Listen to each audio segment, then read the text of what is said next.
Então vamos agora começar a palavra. E eu já comecei quente, né? Falando tudo, então bora.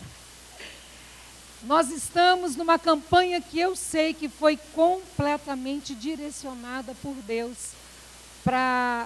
que tocou no coração do pastor Francis. E nós estamos na campanha restaurando o altar, né? Nós estamos aqui para restaurar o nosso altar. Só que antes de falar sobre a restauração do seu altar, eu vou fazer uma prévia. Porque quando o Senhor me dá a prévia, é porque Ele tem o motivo de estar me dando essa palavra. Antes de começarmos a entrar na palavra em si, vocês sabem o que é altar? Muitos aqui sabem, mas outros não. Então, você que não sabe, você vai aprender. E você que já sabe, vai tirar alguma dúvida. Amém? Altar. O altar físico, esse aqui, ó, é uma estrutura um pouco mais elevada, aonde os sacerdotes oferecem sacrifícios de louvor a Deus e pregam a palavra, como eu estou fazendo aqui. Altar físico. Agora, o altar que você veio restaurar, veio edificar, e que eu também vim, é o altar espiritual no homem, dentro do homem. E aonde é esse altar? E o que se faz nesse altar? E o que é? Para que esse altar existe em mim e em você? Então vamos falar. O altar espiritual do homem é o lugar de se relacionar com Deus, de ouvir a voz dele. É o lugar de renúncia, é o lugar de morte do nosso eu. O altar. Muitas vezes eu escuto nós que somos convertidos falar: eu estou colocando a minha vida no altar. Quando essa pessoa está dizendo isso, ela está dizendo: eu estou abrindo mão das minhas vontades, eu estou abrindo mão dos meus quereres para fazer o querer de Deus. Então o altar do homem é o lugar de abrir mão do seu eu, das suas vontades, para viver a vontade dele. É o lugar de entrega, lugar de aprendizado, lugar de refúgio, lugar de adoração. Acabamos de adorar o Senhor. Eu estava ali regozijante com o Senhor e pensando: Deus, o Senhor realmente é o Senhor mesmo que é o meu fundamento. Senhor, quando falou assim: eu não vou ser abalado, Ele ministrava no meu coração: filha, não ser abalado não significa não se sentir triste, não significa não chorar, não significa até achar que acabou. Não, isso não é ser abalado. Não ser abalado é você prosseguir, mesmo arrastando, mesmo sofrendo, mas você sabe que não tem outro lugar. Isso é não ser abalado. Porque o crente chora, o crente sofre sim, porque nós estamos no mundo. Então tem pessoas que falam: mas eu sou crente, por que eu estou sofrendo? Por que eu estou chorando? Queridos, o Senhor tem um propósito em tudo. O Senhor mesmo disse para mim e para você que Ele é a nossa força, Ele é o nosso sustento, Ele é aquele que quando tudo diz que não, Ele te estende, Ele abre a boca de um profeta, Ele usa um louvor, Ele usa uma pessoa para parar no ponto de ônibus e conversar com você. Hoje eu estava no Hospital Belo Horizonte, porque eu estou fazendo os exames assim, preventivos da minha mãe, que tem 74 anos, é eu que cuido dela. E eu, do nada, mas agora eu já entendi que é do Deus, vocês vão entender o mistério. Eu resolvi passar no neurologista dela para mostrar um exame que nem está marcado para hoje. Então eu arrumei uma correria, eu tinha uma outra consulta no mesmo horário, mas eu corri o risco de perder a consulta para ir lá conversar com o médico, porque eu vi lá um laudo que me preocupou, e eu queria conversar com ele o laudo antes de mostrar para ela. Só que eu achei que eu estava indo lá para ter assim, uma notícia que poderia ser boa para mim, mas o Senhor estava me levando ali para ser bênção na vida de uma pessoa. A hora que eu estava lá fora esperando, chegou uma mulher nova de 30 e poucos anos, numa cadeira de roda, falando de um médico que não existia lá, aquele neurologista não existia lá. Então, quando ela foi ver, na realidade, o hospital que ela tinha que ir era um Novo Horizonte, que ficava no Mangabeiras. Ela foi no Belo Horizonte. Então, quando ela viu que ela estava errada, ela se abateu profundamente E ali ela começou a chorar, e eu tinha 2 consultas, e eu fiquei dividida entre ir, perder a consulta, mas eu não podia perder, porque não era só minha, era da minha mãe. E eu falei, meu Deus, como é que eu levo? Lá no Mangabeiras é muito longe.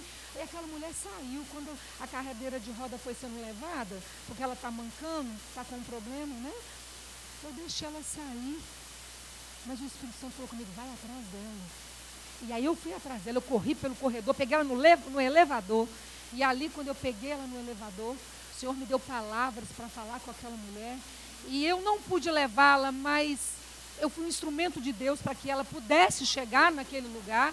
Mas eu sei que o que impactou a vida dela não foi eu ter sido um instrumento para ela ir. Quando ela me ouviu falar, ela falou assim, eu não estou sozinha, o meu pai cuida de mim. E pegou nas minhas mãos. Então eu sei que naquele momento ela se sentiu cuidada por Deus. Entende? Então, o crente, ele sofre. Mas quando nos abalamos, o Senhor manda, o reforço para nos ajudar. Amém? Vamos continuar. Antes de buscarmos a restauração desse altar, eu me convido e convido a todos vocês a olharem para dentro de vocês e verem que altares têm tomado o lugar do altar de Deus dentro de você. Não precisa me responder. Eu peço agora ao Espírito Santo que nos convence do pecado e da justiça, que joga luz nas nossas trevas, que vai no mais profundo do escondido e nos revela, porque o nosso coração é terrivelmente enganoso. Nós repreendemos agora todo o espírito de engano da nossa mente e do nosso coração, para que o Senhor venha nos mostrar que altares temos tido dentro do nosso coração que tem roubado o altar de Deus em nós. Porque antes de edificarmos alguma coisa, temos que ter algo para edificar. Será que tem um altar dentro do seu coração ou do meu, para que nós possamos restaurá-lo? É essa pergunta que fica para mim e para você nessa noite. Pode ser um altar da família, que está ocupando o altar de Deus, dos filhos, do marido ou da esposa, do trabalho, de mamon, altar da prostituição, o altar das redes sociais. Não sei que altar você precisa destronar nessa noite, mas vai ser destronado para a glória do Senhor. Porque o Senhor não nos criou para termos altares que não seja o dele dentro de nós. Nós não somos somente criaturas dele, nós somos filhos, e filhos muito amados. Nós somos filhos do amor dele. Então, se tem algum altar no meu coração e no seu coração que está tomando o lugar de Deus, nesta noite, Espírito Santo, tenha liberdade de destronar e colocar o seu altar dentro de cada um de nós. E hoje vamos falar de uma pedra muito, muito oportuna. Dentro desta campanha, aonde o texto, 1 Reis 18, 30 e 31, não precisam de abrir, diz que Elias tomou 12 pedras, de acordo com as 12 tribos de Israel, para restaurar o altar. A pedra de hoje é do arrependimento. Se eu estiver enganada, me corrijam aqui, mas a primeira pedra foi a do conserto, que eu acho que o pastor Johnny ministrou. A segunda pedra foi da espiritualidade, que o pastor Francis ministrou. E a pedra do arrependimento, o Senhor está me dando o prazer, a honra de estar sendo ministrada e ministrar para vocês. Essa pedra é uma pedra extremamente fundamental nas nossas vidas. Se eu pudesse comparar essa pedra a uma construção, eu compararia ela como ferro. Olha aqui, olha os pilares desse lugar.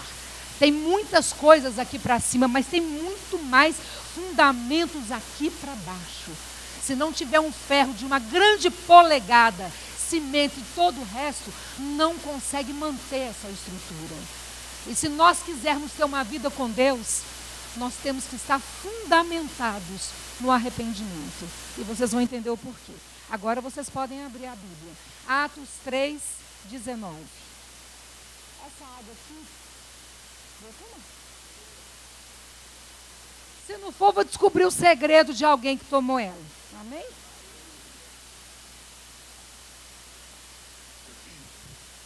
Atos 3:19. Diz assim. Amém? 3, já está ali, ó. Arrependei-vos, pois, e convertei-vos, para que sejam apagados os vossos pecados, e venham assim os tempos de refrigério pela presença do Senhor. Então o texto está falando aqui, arrependei-vos, pois, e convertei-vos, para que sejam apagados os vossos pecados. Vocês perceberam aqui o texto? Queridos, a Bíblia não tem uma palavra fora de lugar. Aonde está a palavra é porque é justamente o que ela quer dizer. Eu já li esse texto antes, mas hoje ele soltou os meus olhos. Falei, poxa Deus, eu escuto tanto de conversão. Pode ser óbvio para muitos de vocês. Mas eu fiquei tão assim, falei, Deus, tudo tem um antes.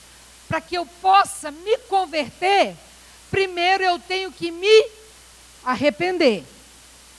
Se eu não me arrepender, eu não vou conseguir ser convertida pelo Espírito Santo. Mas, para que os meus pecados sejam apagados, eu tenho que me converter. Mas tenho que primeiro me arrepender. Por isso que temos tantas dificuldades para nos arrependermos. Há uma condição para que os nossos pecados sejam apagados. É a conversão e o arrependimento.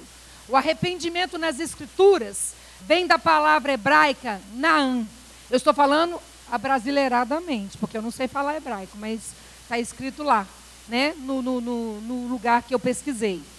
E essa palavra Naam, que significa entristecer. Essa palavra no hebraico Naam significa entristecer. E é do termo do grego, que diz shuib, que quer dizer voltar-se e mudar de rumo, de direção. Olha bem como é que essa palavra que nós foi transliterada para o português.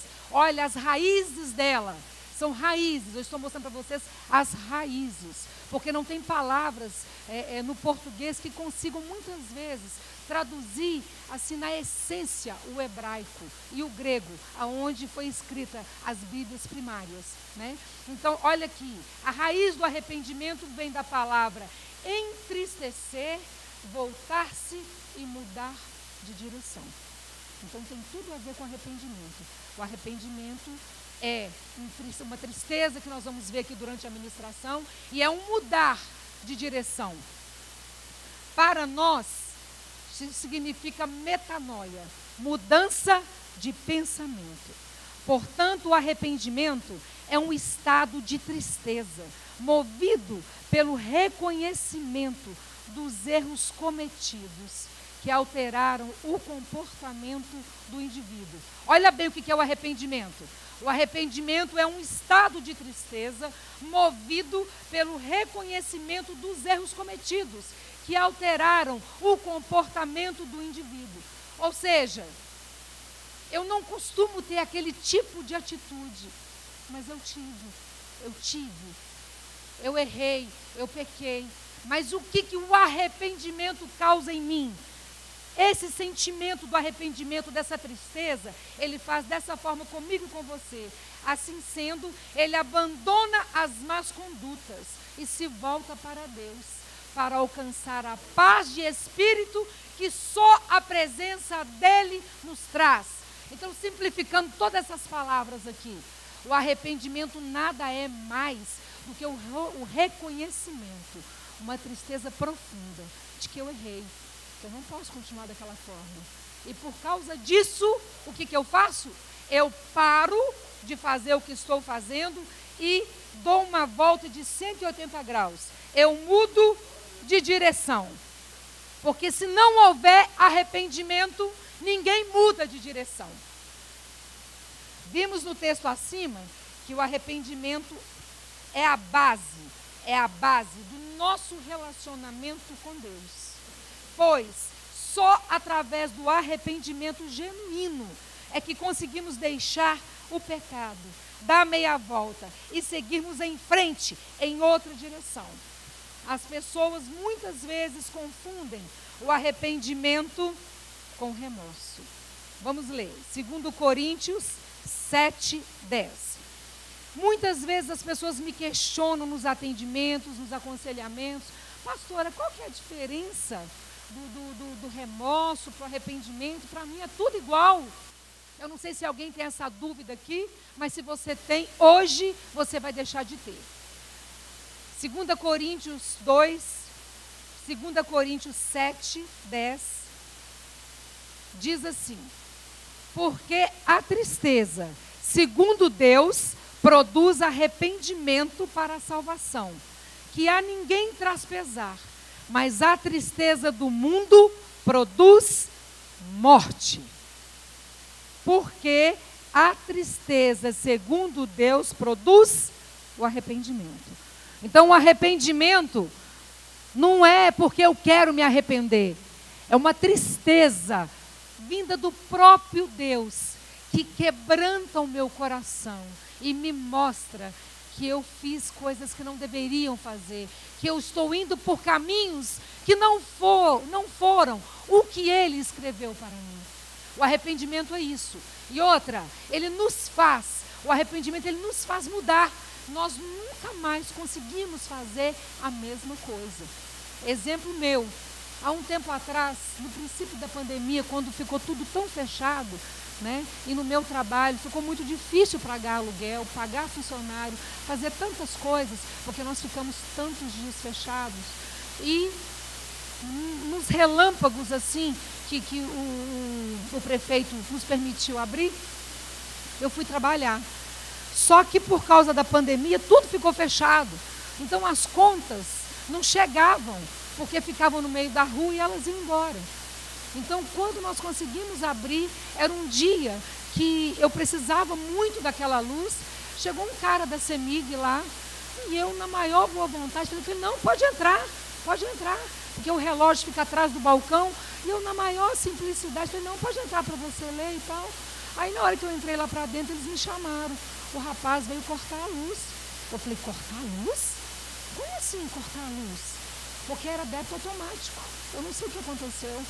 Aí eu fui conversar com o rapaz e falei: ô moço, esse daí é de janeiro e já estava não sei quantos meses. E as outras já tinham sido pagas, uma confusão lá. Aí eu expliquei para ele, falei: moço, por favor, não corta a luz. Nós ficamos fechados esse tempo todo, eu estou cheio de coisas para entregar para as pessoas, eu preciso da luz. Por favor, eu vou pagar aqui agora no aplicativo. Eu conversei com esse homem, e esse homem duro. E aí o que ele fez? Ele simplesmente abriu meu relógio e meteu a mão para cortar o fio. A hora que ele meteu a mão para cortar o fio, eu peguei no braço dele e falei assim: aqui você não vai cortar não. Confessando para alcançar a misericórdia. Falei: você não vai cortar não. Aí fiquei eu em frente ao relógio. Meu Jesus, tristeza. Fiquei: não, você não vai cortar minha luz, você não vai. Eu estou te pedindo, moço, pelo amor de Deus. Ô moço, não foi falta. Isso, nada. Aí por fim, ele falou assim: eu vou cortar. Eu falei assim: só se for por cima de mim. Então vai ser, então vem, corta. Um homem grande. Aí eu estava perto dos filhos e falou assim: você não encosta não, senão você pode morrer eletrocutado. Eu falei: você vai morrer junto comigo, porque eu vou te abraçar. Meu Deus. E ficou: corta, não corta, chama a polícia. Chamamos a polícia. Oh, meu Deus, deu B.O., literalmente deu B.O. Aí a polícia chegou, o guarda viu meu nervosismo, entendeu a minha situação. Falou: olha, senhora, eu entendo a senhora, ele foi realmente grosso, né? A palavra dura suscita a ira, né? E só sei que no final de tudo, o guarda falou para mim a mesma coisa que ele falou, mas eu fiquei calma. Falei: então pode cortar. Ai, cortou. Mas eu vou confessar uma coisa para vocês. A minha maior tristeza não foi ter tido mais um dia de prejuízo diante do Senhor. quando aquele homem saiu do meu trabalho, eu olhei para mim, parecia que tinha morrido alguém. Falei, Deus, por que eu fiz isso? Não precisava de eu ter feito isso. Esse homem é tão ferido, Deus, eu poderia ter dado uma outra palavra para ele. O que eu fiz? Eu me senti tão acabada, tão arrasada, eu me senti tão triste, porque eu sei que eu entristeci o Espírito Santo. Quem é sensível ao Espírito Santo sente o silêncio dele. Quando o Espírito Santo se silencia dentro da sua alma, quem tem ele como norte da sua vida, você sente o distanciamento dele. E eu me senti desse jeito, eu me senti tão triste, envergonhada. Falei, meu Deus, foi ruim. Eu não tive nem cabeça mais para trabalhar. E enquanto eu não orei, e eu pedi perdão, e eu entendi que ele havia me perdoado, eu não voltei a ficar bem. Eu me arrependi. É essa tristeza, o arrependimento tem que causar essa tristeza dentro do seu coração. Não precisava, eu perdi uma oportunidade de evangelizar aquele cara. Então que o Senhor possa ter enviado outra pessoa para evangelizá-lo. Porque há quase 3 anos atrás eu não brilhei. Mas tudo tem um fruto. Teve uma outra circunstância no meu trabalho com o cliente. E o cliente gritava, e o cliente esbravejava, e o cliente gritava, e o cliente esbravejava. Eu estava com vontade de pular no pescoço dele, estava com muita vontade, mas eu olhei para ele com aquela calma que eu não sentia, mas o domínio próprio tem sido desenvolvido em mim, e o Senhor vai sempre te colocar em situações para que você tenha o domínio próprio. Se você quer os frutos do Espírito, você tem que ser provado naquilo que você está pedindo. Então, cuidado com o que você pede.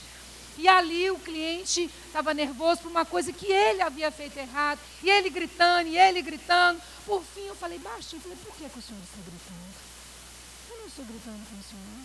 E eu comecei a conversar com ele com uma voz branda, mansa, baixa. No final, ele falou saindo, Jesus te abençoe, viu? Muito obrigada, glória a Deus. Ele revelou que ele era crente. Porque enquanto ele estava gritando, esbravejando comigo, eu não tinha visto nada. Mas eu fiquei tão calma. O Espírito Santo, eu fiquei nervosa na hora, mas é assim, o Espírito Santo ministra, você obedece, você entra na posição, você é soldado. E aí quando o Espírito Santo ministrou na minha alma, eu acalmei e eu tratei aquele homem numa doçura, que ele saiu de lá falando de Jesus, dando glória a Deus e aleluia. Eu falei, é crente? Que é isso? Jesus tem misericórdia. Eu não quero dar esse testemunho. Por isso eu fiquei triste com o que eu havia feito com o rapaz. Porque nessa oportunidade eu olhei para o cara e falei, nossa, é crente? Aquele homem também, se eu tivesse me revelado, ele tinha falado, nossa, é crente? Pastora? Clínica da alma? Sangue e fogo. Jesus. Mas eu estou sendo curada. Eu estou sendo liberta a cada dia. Amém? Vamos continuar.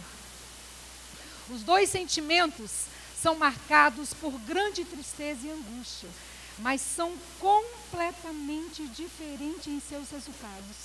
O remorso do mundo não produz uma mudança verdadeira, mas o arrependimento, sim. Acabei de contar para vocês o testemunho, né?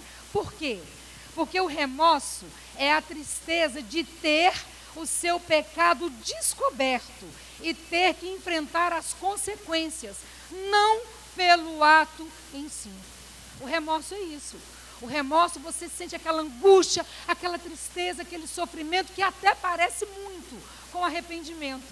Mas a diferença entre os dois é porque você fica triste de ter sido descoberto e de todas as consequências que aquele ato que você praticou está fazendo com que você arque. Não pelo fato de ter entristecido ao Senhor, não pelo fato de ter afastado o Espírito Santo de você. Então o remorso é isso, é uma tristeza profunda, mas não pelo pecado em si, mas pelas consequências que adviram sobre você. E outra coisa do remorso, a tristeza não dura muito e a pessoa volta a fazer o errado sem se importar se está ferindo a Deus ou as pessoas à sua volta. Agora, o arrependimento é diferente, pois a tristeza que nos invade é por termos entristecido a Deus, traído a confiança, o amor dele por nós. E o pior para mim, esse é o pior para mim, é o vazio que sentimos por termos afastado o Espírito Santo dele que habita em nós. Porque nós sabemos que as nossas iniquidades fazem separação entre Deus e os homens. Então, quando eu peco, quando eu erro, o que mais me entristece é o silêncio do Espírito Santo, é o vazio. Não que ele foi embora, mas ele se afasta. Porque a Bíblia diz que nós não devemos apagar o Espírito Santo. E como que nós apagamos o Espírito Santo? É não ouvindo as palavras dele, é não ouvindo as orientações dele. Porque antes de nós perdermos a cabeça e de fazermos qualquer coisa que fere a Deus, o Espírito Santo ele fala, e se preciso for até grita. Mas você vai consciente. Aí depois fica triste de ter feito isso. Ou será que isso acontece somente comigo? Eu acho que pode ser só comigo. Você pode se perguntar: como posso me arrepender genuinamente? Então agora eu vou falar como que você busca. Já me fizeram essa pergunta, pastora, como é que eu busco esse arrependimento genuíno? Só através da palavra. Só através da palavra.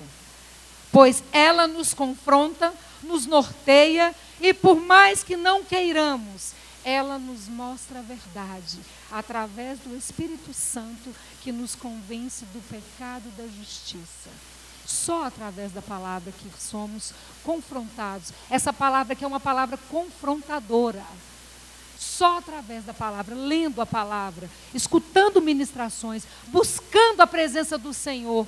Porque quanto mais entramos na palavra, quanto mais conhecemos a palavra, mais somos lavados, mais somos limpos dos pecados que insistem a estar na minha vida e na vida de vocês.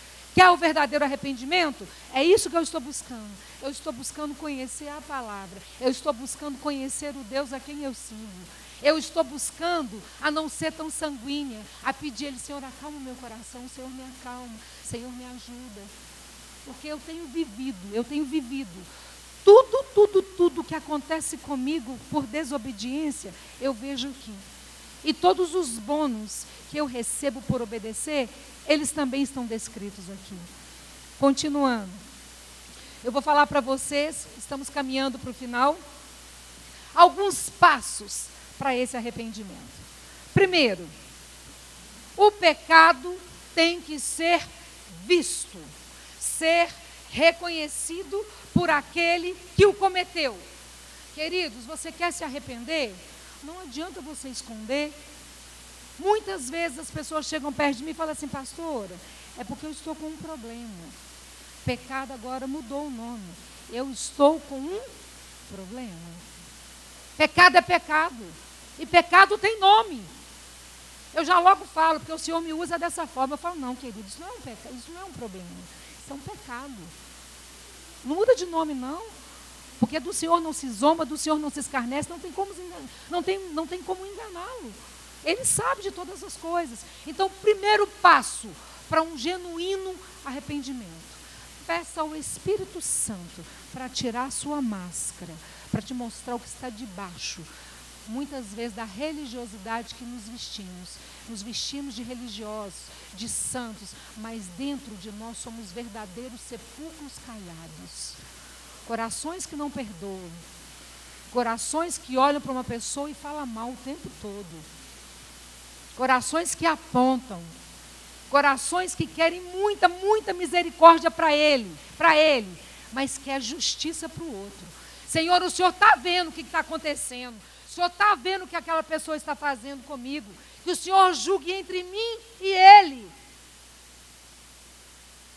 Não precisa de falar assim, o Senhor sabe.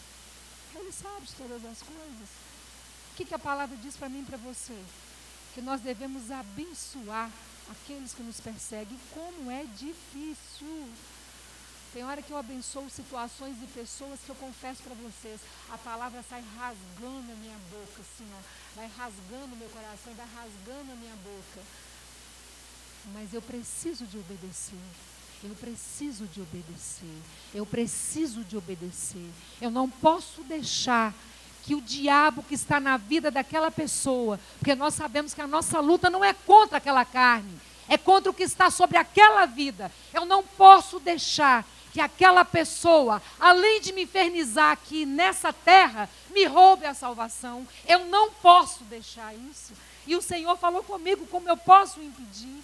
Porque nós estamos conhecendo a verdade, conhecereis a verdade e a verdade vos libertará. Então nós sabemos como agir. Vocês têm tido ensinamentos aqui em outras igrejas, em outros cultos, a palavra tem sido falada. E no grande dia não vou, eu, Alessandra, não vou poder chegar perto do Pai e falar, Senhor, eu não sabia. E lá, meus amados, no grande dia, não vai ser igual em fila de metrô, de ônibus, não. Metrô de São Paulo, que você não precisa nem de mexer, a multidão te leva, você já vai empurrado. Não, lá ninguém vai entrar dessa forma, não. Lá vai ter uma passarela. Porque a Bíblia diz que só aqueles que perseverarem até o fim receberão a coroa da vida. Então isso já me remete já uma passarela, já me remete um cerimonial, já me remete que a coroa tem que ter um momento, tem que ter um preparo. Vai entrar um a um, porque nós não somos gados, nós não somos animais, nós somos filhos muito amados. Então não tem como eu ir na asa da Gi, uma mulher que eu admiro. Você sabe disso, né, Gi? Você sabe. Não vai ter jeitinho brasileiro lá, não. Lá vai ser ele e você e ele. Voltando para o texto, que eu já fugi muito dele. Glória a Deus. Temos que reconhecer o nosso pecado. Temos que reconhecer. Em Apocalipse 3,18, diz assim, a parte B. Aconselho-te que de mim compre ouro refinado pelo fogo para te enriqueceres, vestiduras brancas para te vestires, a fim de que não seja manifesta a vergonha da tua nudez. E agora para mim e para você, e colírio para ungires os olhos, a fim de que vejam. Olha bem. O verdadeiro arrependimento começa com o reconhecimento do seu pecado. É pecado, Senhor, eu estou desse jeito. Tem misericórdia de mim. Constantemente, quando vocês me verem aqui, eu passando a mão no meu olho, eu estou assim, Senhor, coloca o teu colírio no meu olhar, Senhor. Senhor, me ensina a ver as pessoas como o Senhor vê, Deus. Senhor, me ensina, Deus, a entender, a ver as situações com o seu olhar, Deus. Porque o Senhor falou para mim que à medida que eu for medir as pessoas, Deus, o Senhor também vai me medir, Senhor. Oh, Senhor, tenha misericórdia. Constantemente eu estou pedindo, Senhor, para ungir os meus olhos. Porque os olhos do homem naturalmente são maus. Os nossos olhos são maus, né? Continuando. Somos especialistas em vermos erros e pecados dos outros, mas para que Deus produza o arrependimento em nós, temos que reconhecer primeiramente o nosso pecado. Ver o pecado do outro é mais simples, é mais fácil julgar, né? Muitas vezes nós somos a testemunha, nós somos o promotor, somos o juiz e somos o carrasco. Nós somos 4 em 1. Eu, pelo menos, eu luto muito para não ser assim. Porque no passado eu fui muito ferida. E o ferido fere. O ferido julga. O ferido, ele não quer misericórdia. Ele quer justiça. Mas não a justiça de Deus. A justiça própria. Então é uma coisa que continuamente eu falo com o Senhor. Senhor, me ensina a ver essa situação. Senhor, me ensina a entender. Muitas vezes as pessoas fazem as coisas comigo e as minhas filhas ficam um pouco bravas. Mãe, mas tudo a senhora fala. Não, minha filha, mas é porque talvez ele não estava num bom dia. Não, minha filha, é por causa disso. Queridos, não é porque eu sou boa. Eu não sou boa. Mas se eu conseguir entender que aquela pessoa está com problemas, eu vou poder aceitar mais a ofensa a qual ele está me ofendendo. É mais fácil eu entender que ele está com alguma situação, tentar me colocar no lugar dele. É porque eu sou boa? Não. Porque quando você entende o porquê, você digere melhor as coisas. Pelo menos comigo é dessa forma. É dessa forma que o Senhor me deu, para que eu possa levar as turbulências da vida. Segundo passo para um arrependimento verdadeiro: tristeza. Tristeza. Quando eu vejo o pecado em mim, essa visão tem que me entristecer no profundo da minha alma. Queridos, quando você reconhece o pecado, você viu o pecado, você deu um nome para o pecado, aquilo tem que causar uma tristeza dentro do seu coração. E se não causar, fala: Senhor, eu quero me sentir triste por isso. Senhor, isso está muito errado. Senhor, eu não quero isso para a minha vida. Senhor, eu estou te entristecendo. Senhor, me convence, por favor, me dá o arrependimento. Quando eu reconheço o pecado, eu tenho que me sentir profundamente triste com aquilo. Foi como eu me senti. Eu senti como se tivesse morrido alguém. De verdade, não fazendo bonito para vocês, isso é uma coisa entre eu e ele. É entre eu e ele. Mas eu me senti muito mal. E todas as vezes que eu faço o que não agrada ao Espírito Santo, eu me sinto muito mal. E procuro não fazer mais. Porque eu não quero mais sentir aquela sensação dentro do meu coração. Eu não quero sentir o vazio do meu amigo no meu peito. Porque o Espírito Santo, ele é o meu amigo. Ele é o seu amigo também. E quando o meu amigo entristece comigo, o meu coração se entristece também. Vocês entendem isso? Amém? Salmos 38, 18.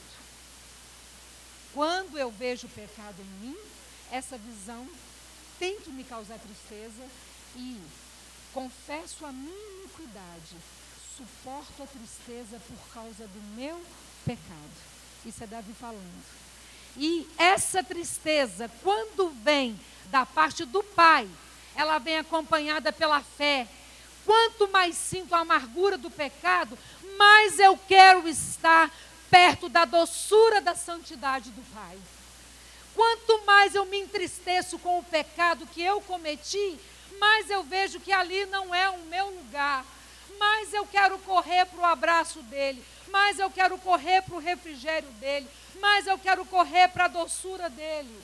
Porque eu não sei você, mas quando eu me derramo diante do Pai, não vou falar que são todas as vezes, mas na maioria das vezes eu me sinto abraçada, eu me sinto acarinhada, eu me sinto amada. O problema não foi embora, mas a minha força foi restaurada. E eu não consigo ficar sem esse combustível chamado Espírito Santo na minha vida. Eu, Alessandra, não consigo ser de outra forma. Eu erro, eu peco, mas eu me arrependo, eu confesso e deixo. É isso que o Senhor quer de mim, é isso que o Senhor quer de você. Primeiro você vê, depois você assume, fica triste. Aí agora, terceiro passo. Confissão do pecado. Quando confessamos os nossos pecados, deixamos Satanás desempregado. Vocês sabiam disso? Quando confessamos os nossos pecados, Satanás fica desempregado, porque ele é o acusador. Aí quando ele chega perto lá do pai, fala assim: você viu lá sua filha Alessandra, o que ela fez? O papai fala assim: eu não só vi, como eu estive com ela, estou com ela, ela já me contou tudo o que fez e eu já a perdoei. Porque aquele que confessa e deixa, alcança a minha misericórdia. Então Satanás chega sempre atrasado. É melhor você confessar para o Pai, é melhor você confessar. Satanás tem que ficar desempregado na vida de todos nós. Nós não podemos dar trabalho para ele. Antes dele nos acusar, nós já chegamos lá e nos prostramos e nos arrependemos. Sabe por quê? Porque nós somos pais aqui, mães. Quem não é, vai ser um dia. Quando o seu filho chega perto de você, a gente sabe quando é, né? 7-1. Mas a gente sabe quando o filho está triste por ter te entristecido. Quando alguma das minhas filhas me entristecem, e ela chega com aquelas carinhas de cachorro molhado, meu coração se desmancha todo, e eu abro meu braço, e eu abraço, e eu beijo, eu abraço. Eu, sendo má, a Bíblia diz que somos maus, gerar o nosso Pai que está no céu. Você tem que confiar no amor dele. Nós precisamos de confiar no amor dele, porque a Bíblia, é aquela que nos confronta, é aquela que nos traz o arrependimento. Ela diz para mim e para você que o amor dele é completamente incondicional, é independente de você, é independente das suas atitudes. A salvação tem condição, mas o amor dele não. Finalizando, Provérbios 28, 13b, diz assim: pois aquele que confessa e deixa, alcança misericórdia. E Davi era um especialista em alcançar a misericórdia do Pai. Não vamos entrar na história de Davi, mas Davi serve para mim como uma inspiração. Um homem que fez tantas coisas erradas.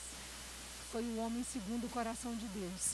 Então, meu irmão, se você acha que você está mal, se espelhe em Davi. Não nas coisas erradas, mas nos acertos que ele teve. Porque ele é o único homem segundo o coração de Deus. Quarto passo: ódio pelo pecado. Temos muitos motivos para odiar o pecado, muitos. Mas o principal deles é que ele pode te roubar a vida eterna. Gente, é tão simples. E a gente fica de namoro com um assassino que pode nos matar. Temos que ter muito ódio do pecado. Porque se você não se arrepender em tempo hábil, pedir perdão, você não vai ter um encontro com o Pai. Então nós temos que odiar o pecado. Porque na realidade, o que o pecado é? Foi o Espírito Santo que me deu isso aqui. Olha bem, ele disse assim para mim: pense bem, como podemos conviver com alguém que quer nos matar? Como que você consegue conviver com um assassino? Você sabe que o cara, ou a menina, ou o rapaz, ou a moça é assassino e quer te matar. Você fica perto dele? Você sabe que qualquer bobeada, qualquer piscar que você dá, você morreu. Então ele foi falando comigo aqui. Pense bem, como podemos conviver com alguém que quer nos matar? O pecado não é abstrato. Ele é a encarnação de Satanás para nos matar. Ele falou dessa forma. O pecado é a encarnação de Satanás para nos matar. Pastor, explico. Satanás é espírito. Ele não pode fazer nada comigo sendo espírito. Ele usa alguém, ele incorpora em alguém para mexer comigo, para tentar me matar. Então, pecado não é para nós ficarmos namorando, brincando com ele, não. Todas as vezes, meus amados, que vocês estiverem a ponto de pecar, pensa assim: opa, eu não posso ficar perto do meu assassino. Eu não posso ficar perto desse assassino. Eu não posso ficar perto desse assassino. Porque assassino tira a vida, ou seja, traz a morte. Estou certa? Os assassinos tiram a vida, trazem a morte. Satanás é mais, ele é um mega assassino. Ele não tira só a vida humana, física. Ele tira a sua vida na eternidade. Ele te leva para a morte eterna. Então não namorem, não brinquem com o pecado. Amém? Agora, o quinto e o último. Abandonar o pecado. Não é fácil. Não é fácil abandonar o pecado. Quem diz que é fácil é mentiroso, porque também não abandonou. Só quem abandonou o pecado é que sabe o quanto que é difícil. Mas eu volto novamente para a palavra. Essa palavra me diz aqui dessa forma, e é essa palavra que me sustenta. Oh Deus, muito obrigada. Ele nos diz assim: vem, eu te ajudo, eu te sustento. E eis que estarei contigo todos os dias da sua vida, até a consumação do século. Vê bem, ele disse para mim: eu te ajudo, eu te sustento, eu estou contigo. sairei de você, não me apartarei de você, nem um milésimo de segundo, o tempo todo.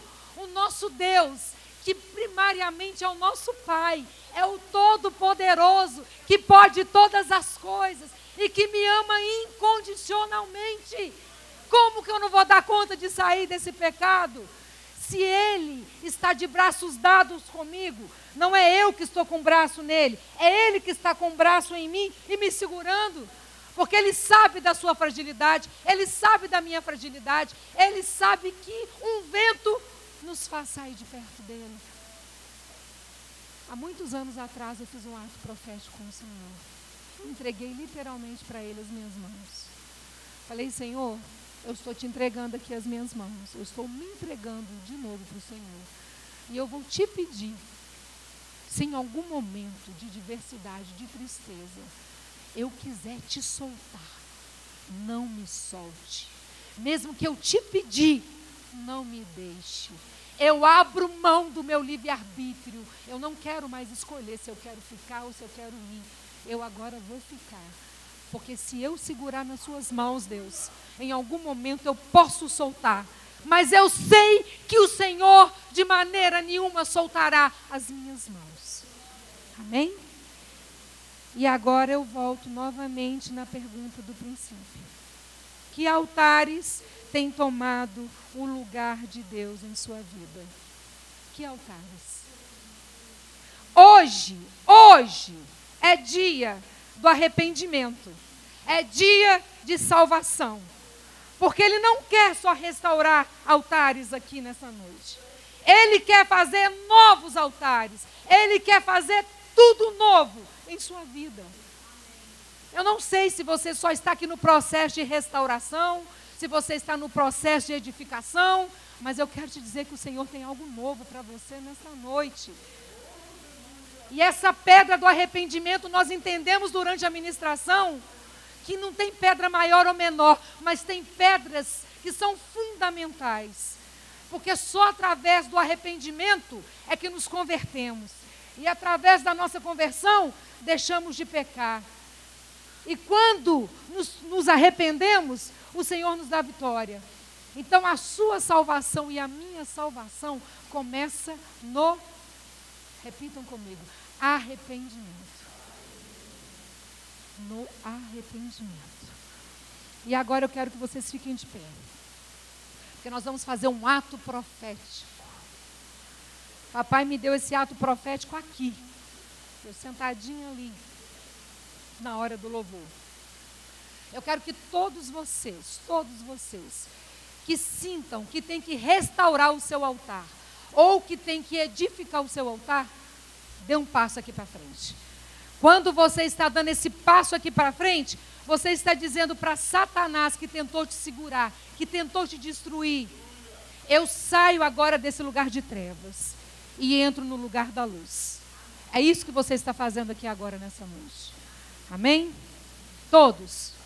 Os obreiros também podem vir. Nós vamos fazer um ato profético. Eu vou orar e daqui a pouquinho vocês vão repetir o que eu falar. Amém? Glória a Deus. Amém. Senhor, meu Deus e meu Pai, nós estamos aqui diante do Senhor nessa noite. Obrigada, Deus, porque o Senhor falou profundamente comigo, Deus. Obrigada, Deus, porque o Senhor nesta noite está, Deus, restaurando o meu altar com a pedra do arrependimento, Deus. Porque só o Senhor e eu sabemos o que é que eu tenho que me arrepender. Então, nesta noite, Pai, sonda cada coração e restaura, Senhor. Edifica, Deus, tudo que necessita de ser restaurado ou edificado nesses altares. Senhor, agora em nome de Jesus, eu te peço que o Senhor envie, Pai, os seus anjos específicos, ó Deus, para adentrarem esse recinto. Porque a tua palavra me diz que somente o teu Espírito Santo é que nos convence, é que nos revela, é que nos mostra o oculto e o escondido. Então, nesta noite, Deus, revela aquela parte mais obscura da nossa alma, do nosso coração, do nosso psique, mas nós não queremos mais ficarmos do jeito que estamos. Não queremos continuar na posição em que estamos.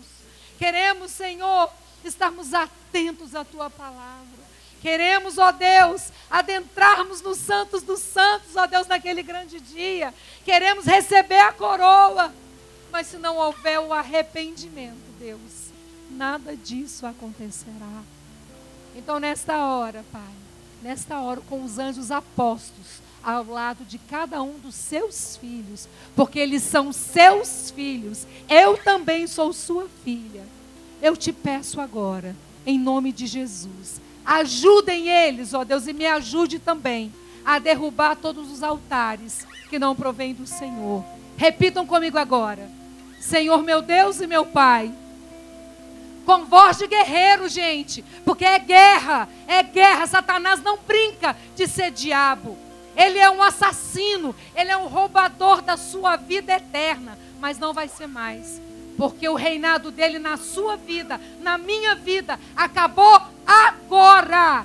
Porque aonde entra o arrependimento, entra a conversão. Aonde entra a conversão, muda o sentido. Nós mudamos a direção. E quando mudamos a direção, não estamos mais vivendo em pecado, como tem muitos aqui que estão vivendo. O Senhor não quer mais essa vida para você nessa noite. Então repitam comigo: Senhor meu Deus e meu Pai, nessa noite eu entendi a importância dessa pedra, a pedra do arrependimento. Derrama sobre mim a unção do arrependimento, porque somente o Teu Espírito Santo pode me mudar, quebrantar meu coração, consertar os meus caminhos, mudar minha direção. O meu papel nesta hora é abrir o meu coração, e eu abro o meu coração para que o Senhor possa ministrar. Ministra agora no meu coração, em nome de Jesus. Você que identificou algum altar, você vai derrubar esse altar agora que não é do Senhor na sua vida. Senhor meu Deus e meu Pai, eu detectei que há altares no meu coração, na minha mente, que não são do Senhor. Então agora, abra os olhos em nome de Jesus. Eu, filha do Deus Todo-Poderoso, te peço, derruba